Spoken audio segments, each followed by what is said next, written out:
their own leaders. They don't trust them. They don't believe their leaders are acting on their behalf. They don't think their leaders are competent. They don't think their leaders are decent people. Virtually all of the developed world is still purportedly democratic, but you will look a long time to find a president of any country who has overwhelming support from his own voters. That's just true. It's very odd if you think about it. So we thought it might be interesting to speak to someone who is, no exaggeration, the single most popular democratically elected president of any country in the world, by far. A man who enjoys support from his population, measured outside sources, in the high 80s to the 90%. That's how much support he has. Contrast that with our own president, whose support hovers in the mid-30s. But Nayib Bukele, the president of El Salvador, is overwhelmingly popular. Why is that exactly? Well, he's agreed to spend the next hour telling us, and we are honored to have him join us in studio. President Bukele, thank you very much for coming. Thank you, Tucker, for having me. So I'm going to just ask you the obvious question, why you're so popular, but let me just give you one guess that I thought. We had dinner last night until 1 in the morning here in our barn, and I was talking to our producers after the dinner, and you're not the first head of state that we've talked to or had dinner with. You talked less about yourself than any politician I think I've ever eaten with. So I don't know if that was a pose. You kept it going for like 5 hours, which was impressive.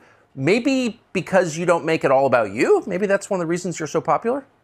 I don't know. Probably if we have talked about me for 5 hours, it would be very boring, or we have cut short the dinner probably. Well, politicians talk about themselves endlessly. Yeah, that's why. They're never bored by it. Yeah, they never bore themselves, but they probably bore everybody else. So, you know. It's interesting. We really kept it going because we talked some, not only me, but we talked about very interesting issues regarding the world. But you seemed interested in them. You weren't. Of course, because, you know, civilization is in a very important moment in history. Yes. Human civilization, of course, and you know, it's very interesting to talk about it and to think about it. And every country and every society in the world is part of this human civilization, and you know, the path that every micro society takes into that civilization, it has to do a lot with our understanding of it.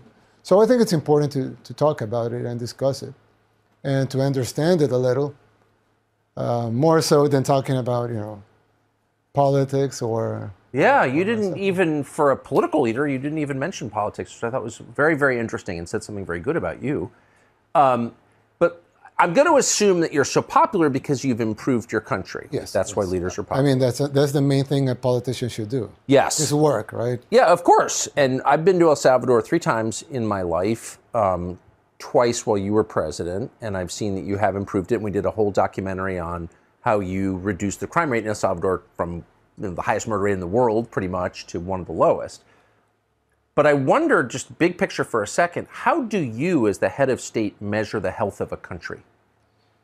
Well, I would think there's indicators that will measure the health of a country. The World Bank and IMF and the UN and international organizations will measure the health of a country based on, you know, GDP or economic output, or they will use this types of measurements that are, you know, they're totally fake because they don't really measure if a country is doing good or is doing bad. Yes.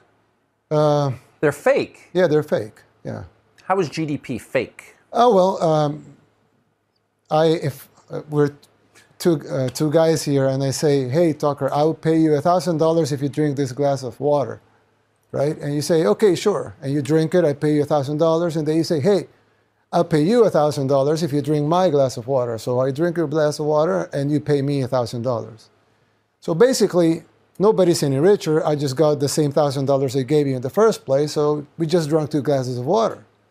But according to GDP, you just increased GDP by $2,000 and you created 2 jobs. Right?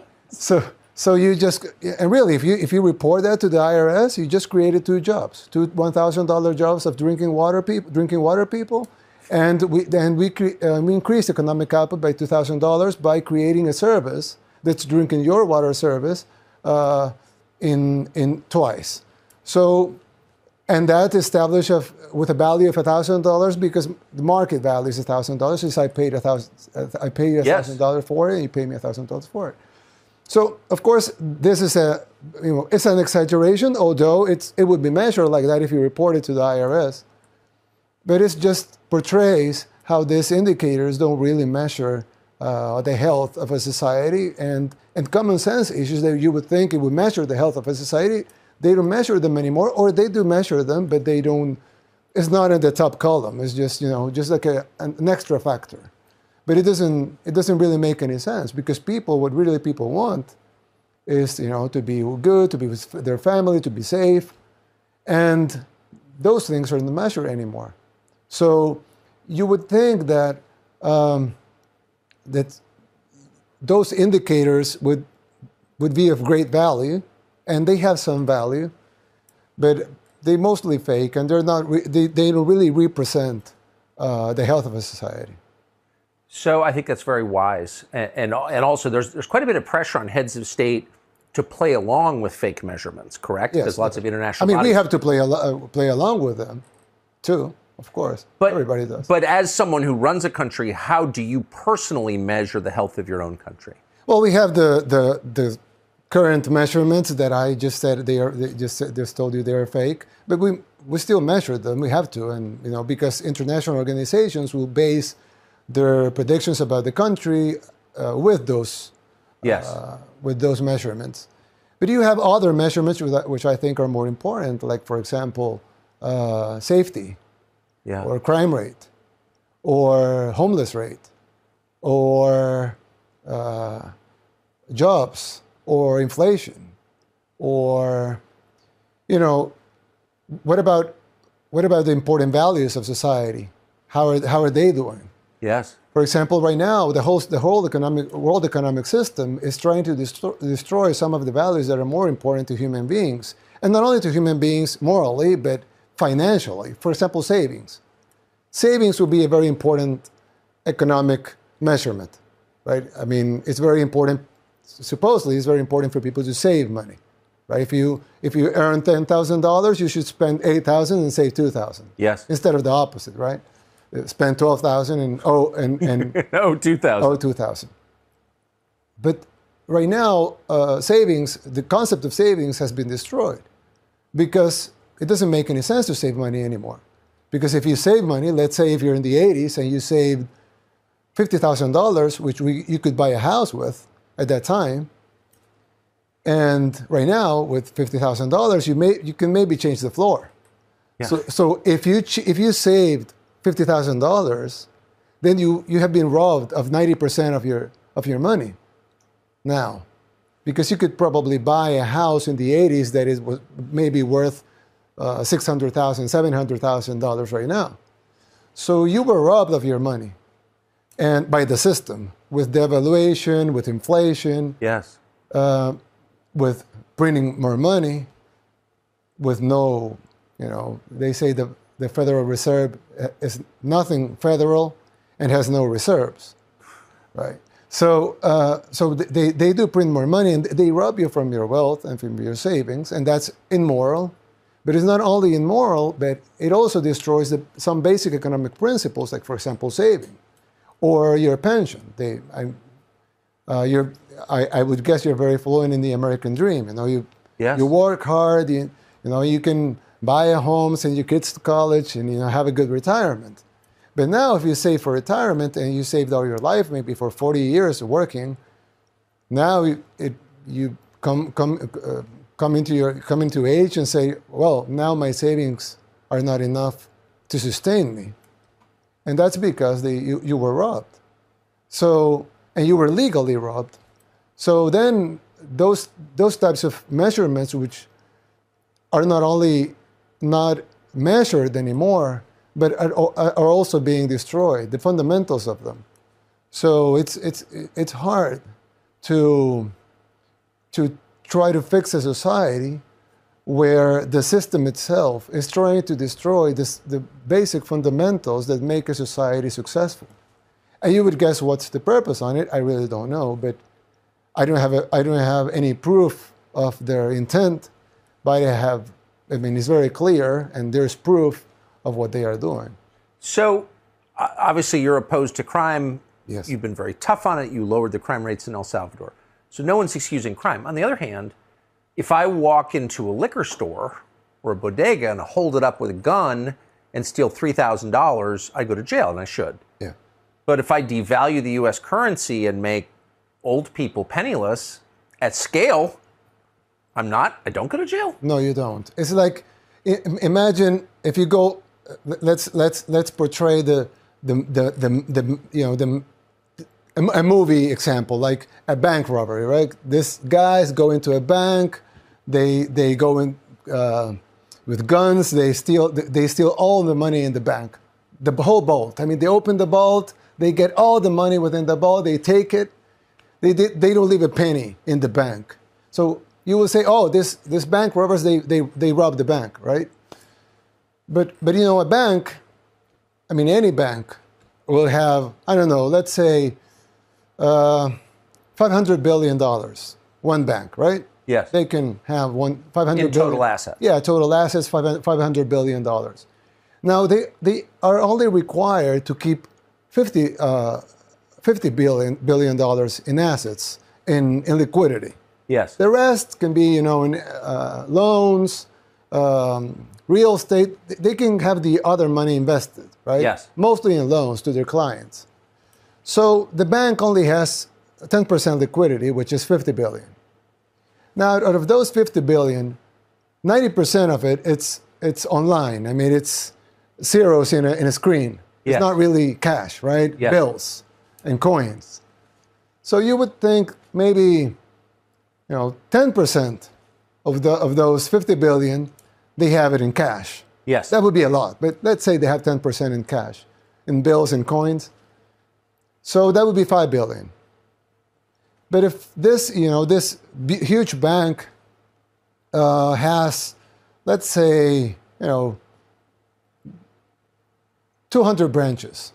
So they have, you know, offices all over, you know, in Florida, New York, in California. They have branches all over.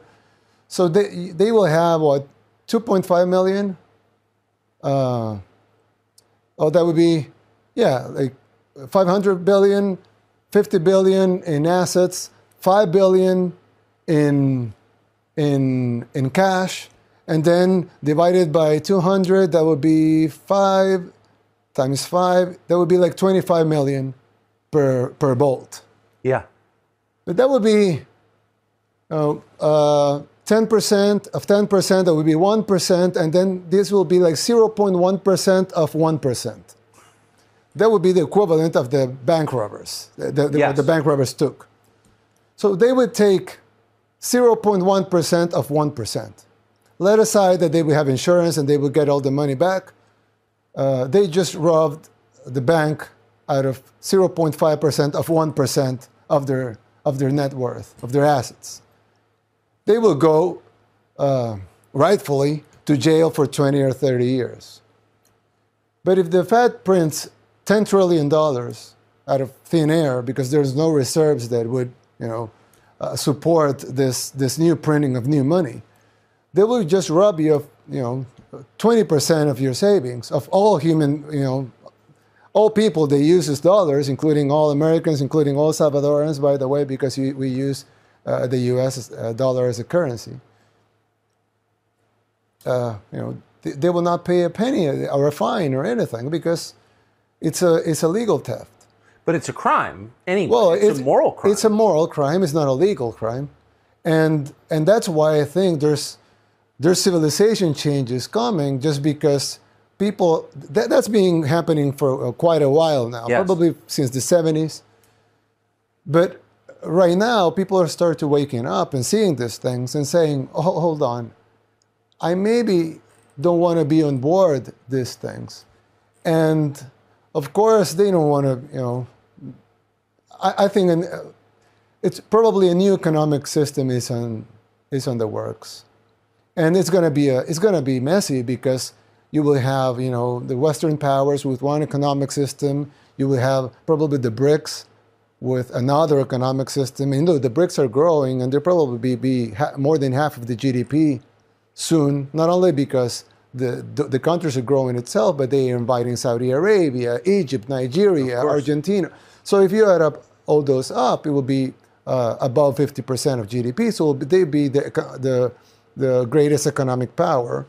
And they will try to do an alternate economic system. I don't think people that don't want the Fed to devaluate are going to go to the other system, because it's not, it's not attractive for them to change from the Fed to Russia. It's not, right, or to the OPEC plus. It doesn't make sense for them.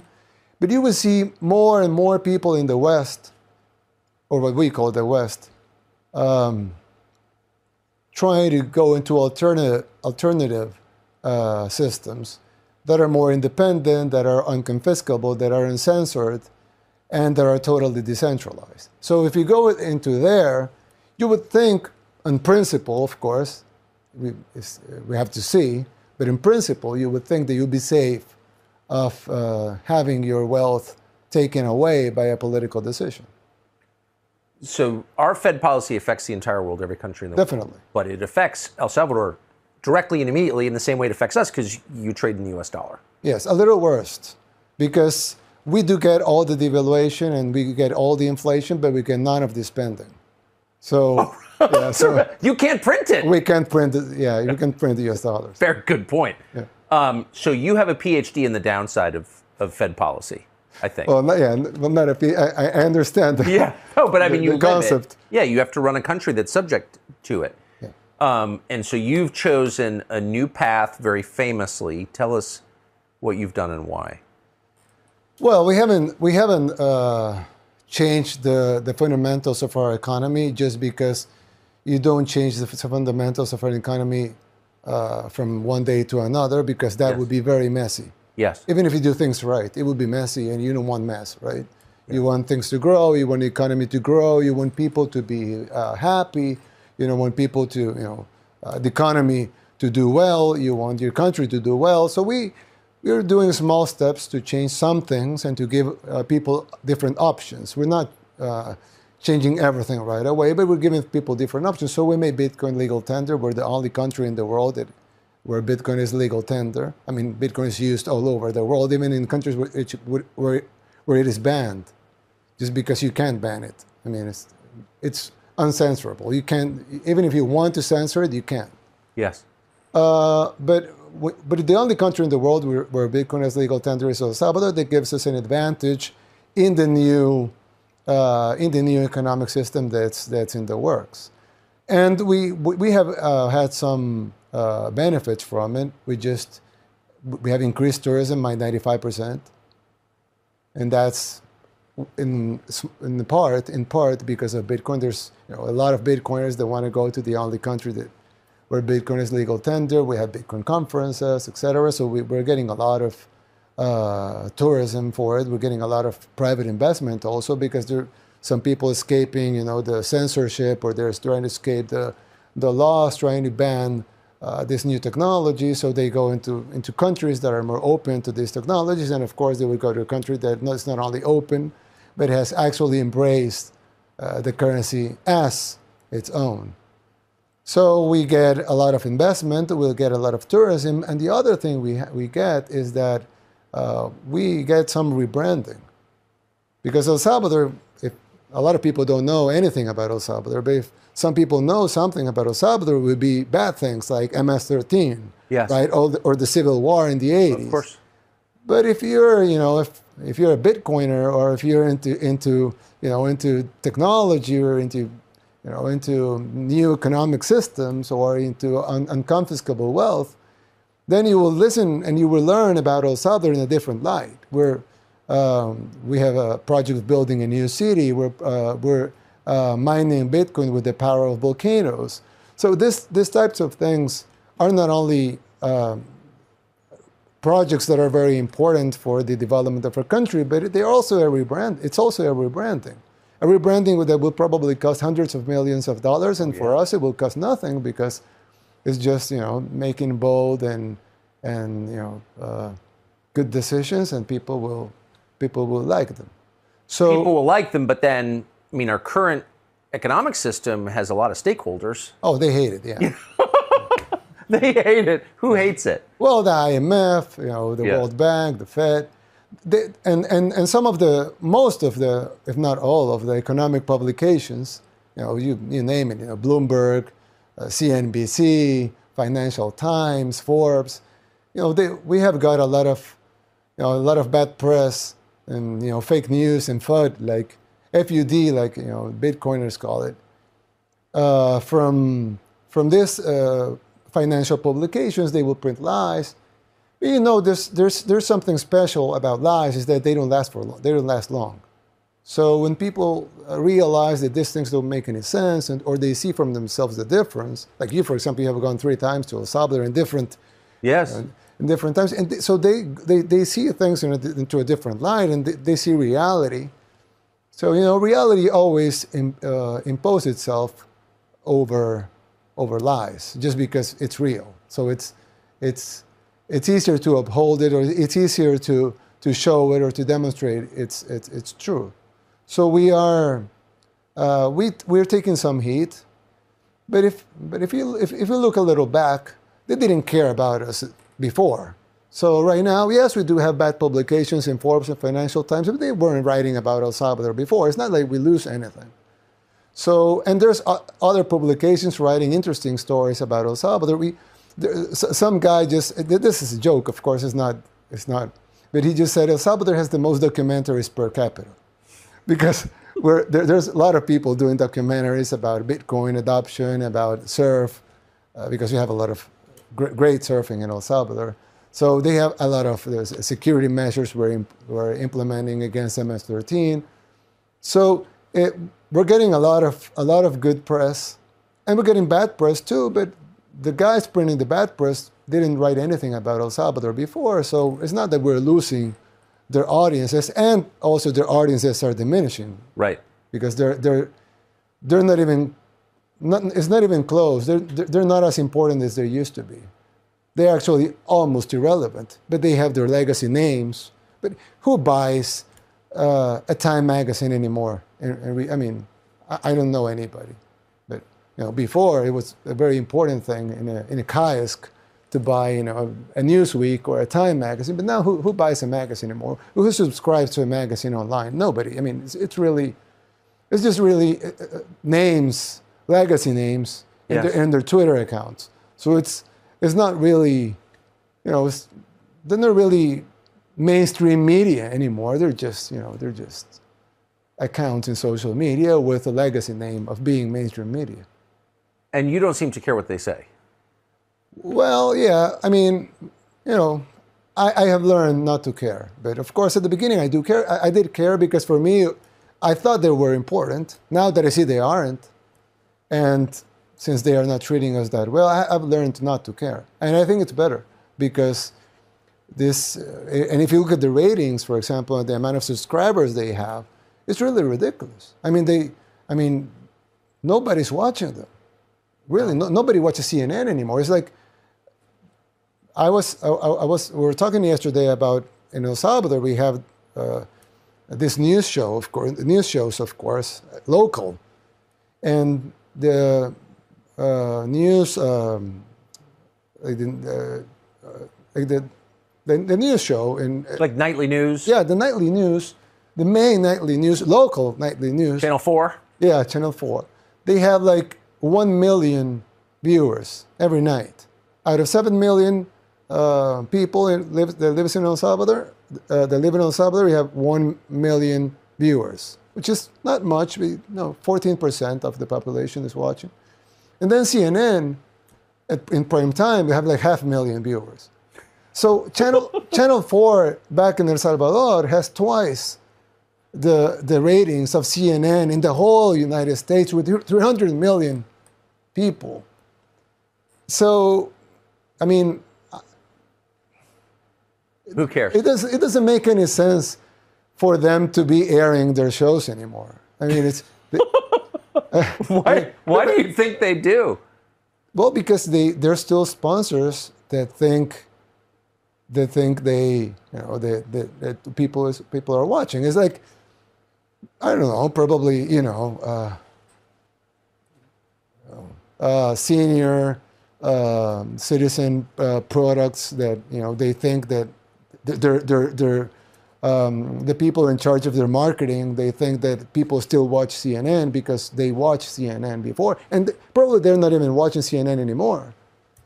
So, I mean, they're just airing this thing, and they will come up to senses and say, okay, let's stop airing this. It happens with some magazines and some publications. They just stop printing and they go online. It's their way of saying, okay, we know nobody's buying the magazine anymore. So it will happen. So CNN will become a Twitter account. Yeah, of course. Yeah, it will probably become a online broadcasting before, but we know it failed with CNN Plus, so it will it'll become a Twitter account. Yeah. So one thing we were talking about yesterday that I didn't fully understand. You have said, as someone who lives outside the United States and has been to a lot of places, that the tone and worldview, the perspective of American media, is basically the same as the perspective of the Salvadoran media, as the Dutch media. It's like all media seem to have the same worldview. Yes, because it's a franchise. It's like McDonald's or Burger King or Pizza Hut. So you have headquarters and then you have franchises. So the media, most of the media, of course not you, but most of the media, they will work like franchises. So if they print something in the New York Times, let's say,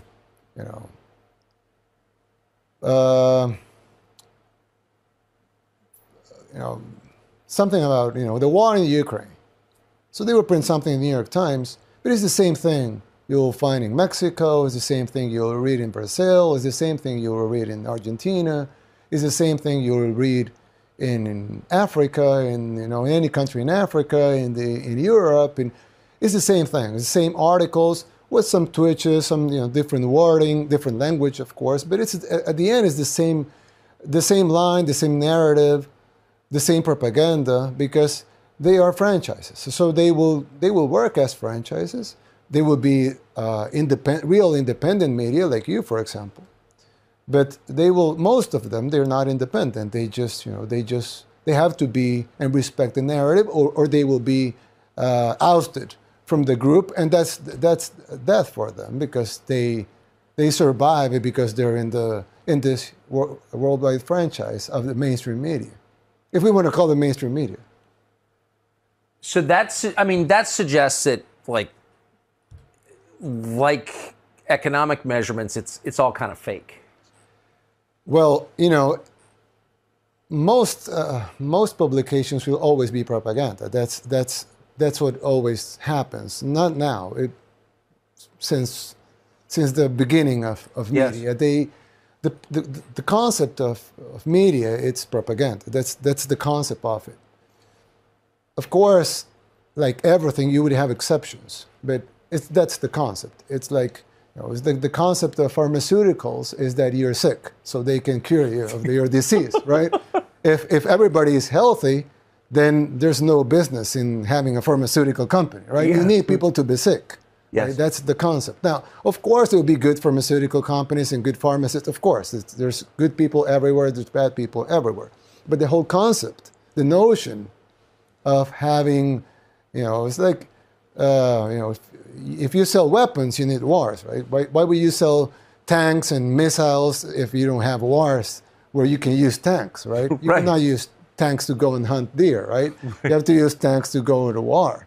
So you need wars so you can sell tanks. And so the concept of it is like that. So the concept of media is propaganda. That's the whole concept, to try to control the minds of most of the population with the narrative, with the official narrative. That's why you would see most of the media always goes with the same narrative and will try to outcast anybody that doesn't have the same narrative. Like they try to outcast you because you have the same narrative as That's true. As the mainstream media has. That's why they hate you, because you have a lot of audience and you shouldn't. People are watching you, but you shouldn't. They shouldn't be watching you. They should be watching the mainstream media propaganda. That's the concept. Yes. So it has been like that since the beginning. But the difference today is that people are more interested in what's really happening. And we have social media now. So once you have something that's, portrayed wrongfully into, in the BBC, for example, before people watching the BBC, they just watch it. But now they will tape it with their phones, they will upload it to social media and say, look at this is fake. And people will start, it will become viral. And even if then, so social media starts to take down the videos and try to ban the, what the videos say, because, it's an infringement of their policy or whatever. They try to control, still they try to control it, but it's very hard because people are hyper-connected, and that has bad things, of course, but it has a good thing. And the good thing is that it's very hard to sell lies to an entire population that is so interconnected that they will spot lies right away. It's like if you say, oh, there's a protest in right now in, I don't know, Nigeria. And people in Nigeria will say, no, I'm here and there's no protest here. It's very hard. Before it wouldn't be like that. No, how would you know? Yeah, people would just eat the propaganda. Now people will question the propaganda. They will ask if this is true, whether this is true or false. They will contrast it with other information. That's probably other propaganda. But then you have, two different propagandas. You will contrast them and see the differences. So, that's part of the demise of mainstream media, is that not only technology has been giving people with millions of other options, but also people are saying, why would I pay for a content that is not worthy of my buck? I mean, why would I subscribe to read the Washington Post, for example, if I know it's pure propaganda? Why would I do that? I mean, it doesn't make any sense into a consumer's point of view. Yes. So that's why I just think that, all mainstream media, it's on demise, and they know it. That's why they're so. But I mean, what you're describing, though, is a technological reality that doesn't just undermine media, but government too. Definitely, yeah. Right. So how does this? I mean, it's a huge threat to government. I mean, I think most governments would rather let people have guns than free speech. Free speech is a real threat to them. Well, that's why they hate free speech. Yes. One of the things that is, one of the things that gets in the way of their plans and their, what they want to do with the world and with the U.S. in particular, is the U.S. Constitution. The U.S. Constitution is very well written, and you would think these guys that wrote it, they were very, very smart and forward-thinking. Yes. And when I say forward-thinking, it's not like we are talking about 5 years from now. Yeah. They were talking about 200 years, 250 years from when they wrote it. I mean, they're probably more than geniuses. And I'm talking. Yes. And the concept of strict free speech, even though, of course, the definition of free speech is that a lot of that speech, you're not going to like it. That's the whole definition of it, right? Right. But the problem is that now with social media and with hyperconnectivity and everybody having a voice, now they want to ban free speech because now they can't control the narrative like they did before. So now they want to ban free speech, and you have world leaders come up to stage in the UN or everywhere, and they would say, "Oh, to protect free speech, we must censor some free speech so we can protect the rest of the free speech." Yeah, I'm not making this up. I'm summarizing what they said. So you would think these Western leaders of democracies, they would be promoting free speech like they did 50 years ago, but they're not promoting it anymore. And you would have people, you would have presidents being banned from social media right here in the United States. I know. While they are sitting presidents. I mean, just imagine the concept of banning, even if you don't like what he's saying, that's the whole point. It doesn't matter, right? It doesn't matter. In fact, it matters. You must, the true test, if it's, you will allow the free speech of someone you don't like, saying something you don't like. That's the proof, right? So, but just thinking of the concept of banning the free speech of a president, of a sitting president of the most powerful country in the world, shows you that the real powers now are way above the U.S. government power. Yes. So the guy, he's not in charge anymore, but the guy that was in charge of the U.S. government wasn't able to speak because he was banned from all platforms and social media platforms, of course. And that happens while he was a sitting president. So that will tell you about how scared they are about free speech. They hate it. They hate free speech. They hate the Second Amendment, for example, because how can you control so heavily armed population, right? So I mean, the Constitution, it's the U.S. Constitution. It's between them and their plans, but they are acquiring a lot of power that it's supranational. So the U.S. Constitution, it's a national thing. So since their powers are supranational, let's say Facebook or Instagram or TikTok, their powers are supranational. They don't have to abide by the U.S. Constitution. They do whatever they want. So these are not the owners of the world. These are just operators of some businesses. So this will give you like a hint of the size of the power that it's behind the things that you're seeing happening here in the U.S. or all over the world, things that don't make any sense for citizens, for families, for the country, for the well-being of human beings, for liberty, but for democracy, for free speech, for your real and basic human rights. But it makes a lot of sense for them.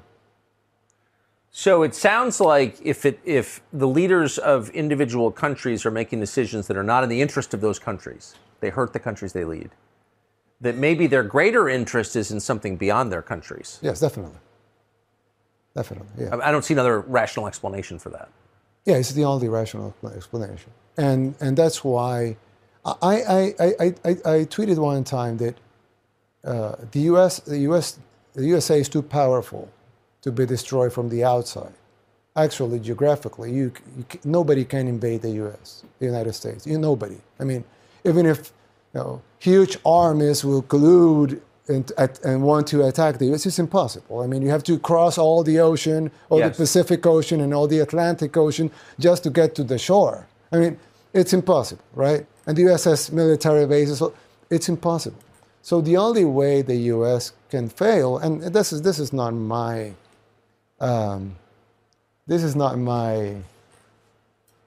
my analysis. This was made by presidents before, by U.S. presidents before. The demise of the U.S. has to come from within. Right? The enemies have to be inside, not really outside. No external enemy can cause so much damage as internal. It's an internal operation. When you're watching internal operations here, you can see them in cities that were pristinely beautiful 30 years ago are wastelands right now. You would see people, I mean, I'm from El Salvador, a third world country in Central America. And myself, I can see cities here and say, I want to live here. So that would be unthinkable 3 decades ago. Totally unthinkable. That a Salvadoran wouldn't want to live in a U.S. city, in a U.S. main city. I mean, Los Angeles, San New York, Francisco, Chicago, yeah. Well, Philadelphia, Baltimore. When you look how the cities are eroding so fast, this has to be by design. I mean, who would make so many stupid decisions? Like, okay, we're gonna give you money for drugs. Really, they're doing that. in some cities, they're giving people drugs. I mean, they're literally giving people drugs in some U.S. cities. Or they say, okay, we're going to give you money if you don't work. Or we're going to, they make all of these laws that make no sense. Or if they have a high crime, okay, I have a solution. Let's defund the police, right? They make this analysis here. And you see all these campaigns, defund the police. You'll see these campaigns of, let's allow shoplifting up to this amount. They make these decisions openly. I mean, it's not even a secret. They make it. They make them openly. And we all know what would be the consequence of it. It's like, I always use this example. I know the U.S. Grows a lot of corn, but in El Salvador we do grow some corn and we also grow beans. So I always make the example that you can either plant corn or you can plant beans. It's fine, but you cannot plant corn and expect beans to show up, or you cannot plant beans and expect corn to show up. So if you plant a defunding of the police, allow for shoplifting, give drugs to drug addicts, give money for people to stop work, what would be the consequence of it? You will destroy the society, you will destroy the city, you will destroy the economy. And it's not only a logical thing to think, it's already happening. And when they see more problems, they say, oh, so we need more of the same solutions that caused these problems in the first place. And they enact more of them. So they have more problems. And they enact more of the same solutions that cause those problems. They have more problems. So you would think these people, they can be so dumb. Of course they're not. They're smart. They're very smart people. So why are they doing these things? Because it's by design. It has to be by design. There's no other logical explanation. Certainly defund the police and giving drugs to drug addicts. I mean, you're trying to destroy things. Yeah. But there's no other explanation. But why? Because, I don't know why. I mean, there's some things I know because they're there, like what we just spoke about. I mean, yes. It's not it's not private or secret information. Everybody that wants to know, he knows because it's there, it's public, it's verifiable. People can look it up. So if you ask me why, that I don't know because it's not public, it's not verifiable. You cannot just look it up. So I don't have an answer. I can make my guesses, but it would be an uneducated guess at best. So it's very hard to know why. Some of this stuff seems like it's the result of generational affluence. I'll guess that. I mean, people stay rich long enough, they get decadent. I think we see that in families, we see it in countries. Your country's gotten a lot more prosperous. I mean, your country had this horrible civil war. Yeah. Huge percentage of your population left and came here in other countries. And now people are coming back. So your country's getting richer. Are you worried that these kinds of problems, this sort of social chaos, will come with the fact you're getting richer? Well, no. I mean, yeah, I understand the concept of hard times create strong people create good times create weak people create bad times. Yes. I understand the concept. I don't think it's that simple. I guess to make the question a little more precise, there are NGOs, international agencies, governments that push these policies on weaker countries. Yes, they are pushing it very hard. Right. Yeah. So how do you resist that? By publicly resisting it. I mean, publicly resist. Yes, I mean they will try to push their agendas in our country as well, like every other country. And since we are a small, poor, relatively poor country, of course they can, their money is worth more, so they can, they can hire people. They can. But there's some stronger forces. For example, common sense. Most people, most politicians will think of their people as, having no common sense. or they have to shove their agendas down their throats just because they're in power. But that doesn't really work, does it? Because like you said at the beginning, there's almost no world leader that has the approval of his people. No. So it's not really working.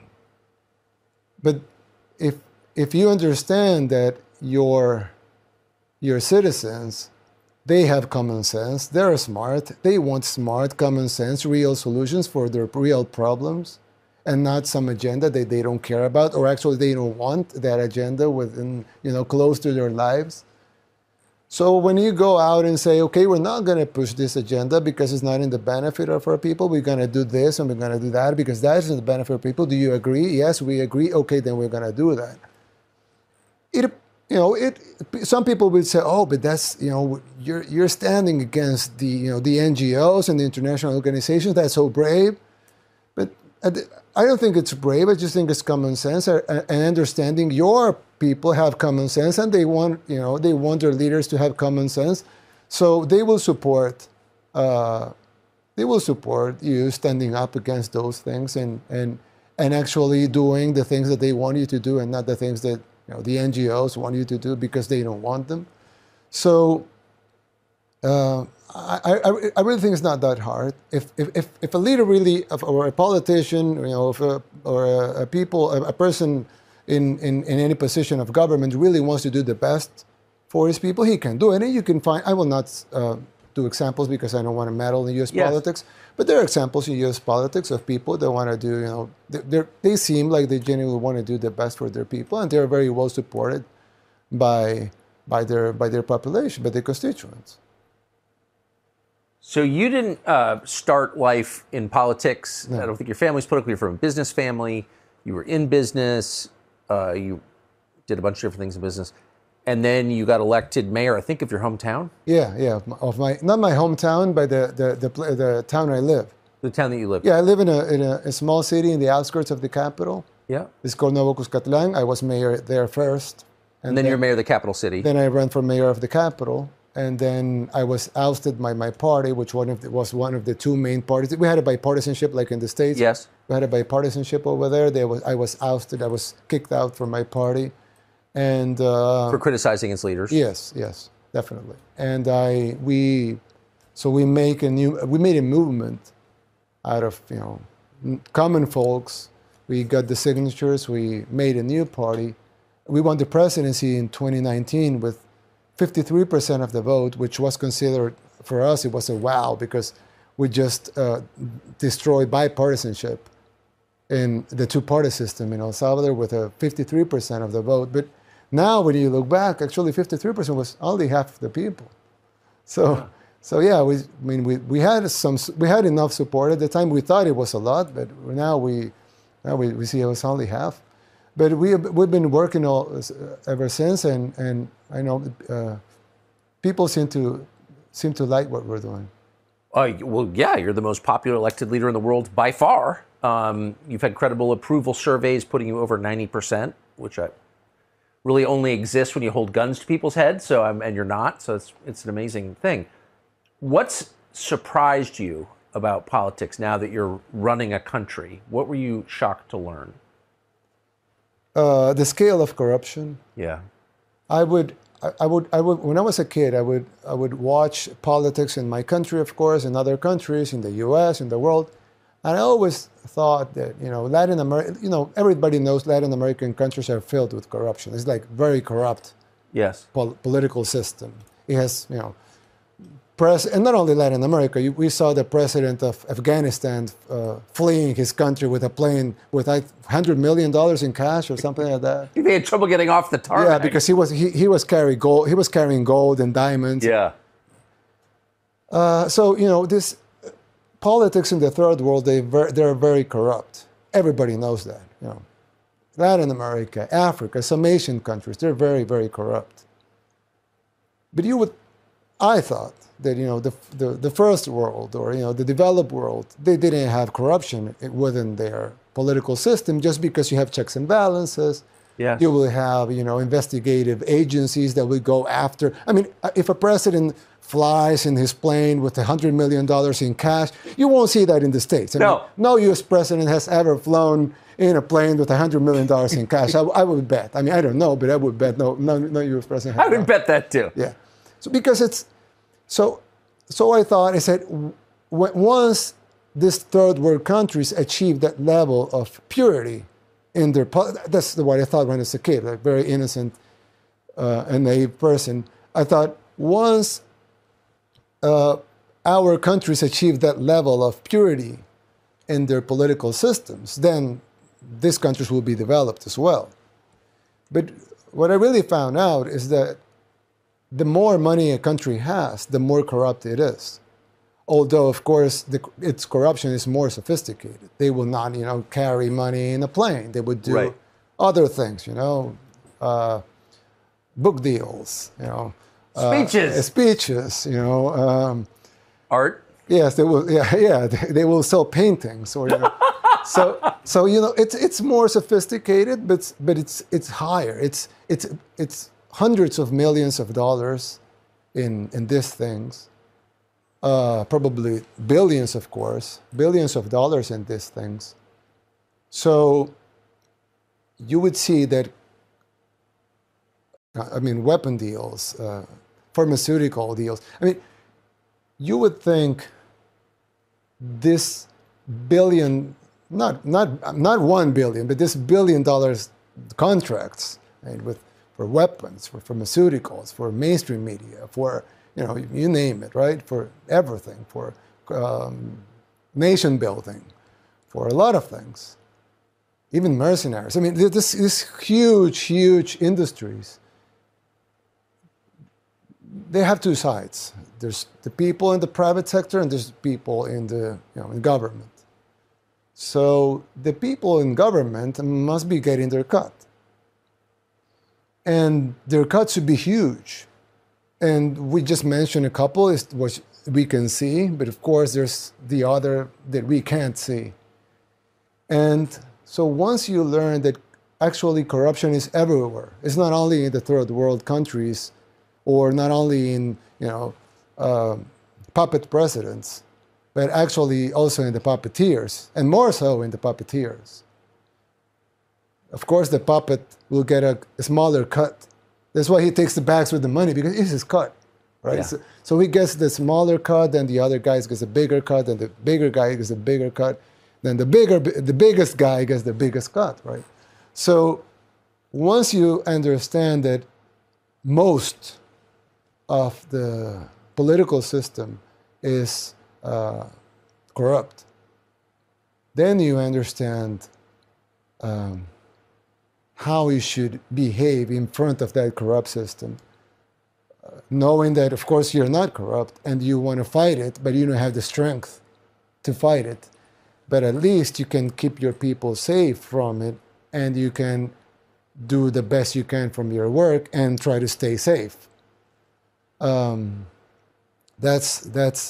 think that's enough in Can you stay? I wonder about that. I agree with everything you just said, and I grew up thinking that problems like corruption or political assassination, these were all features of Mexico. Yeah. Right. I don't think that anymore. But the fact remains, you are out of step, not on the small things, on the big things, like monetary policy, what our economy should look like, and what democracy is. You're out of step with, some of the biggest players in the West.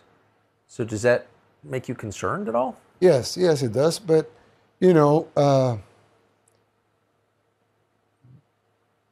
part of it staying safe. We never know. God knows, what will happen. But part of it staying safe, it's come out in public and say the things. Yes. It's harder. They have done it before with a lot more important people, so they can do it, of course. But they have many enemies, not one. They have a lot of people calling these things out. They have been censoring all of these people, because it's easier to censor than just go and eliminate every person saying bad things about them. It's too hard. They cannot. So a part of staying safe, I think, is going public, being transparent, and being, say the things that you know and you want to say, and that you think that they must be said. And I mean, they haven't done anything to you, and that's because you're saying the things you want to say, and it would be too expensive for them. It's cheaper for them to smear you, to say bad things about you, to have people think that you're a bad person, which you're not, but it's easier for them to do those things.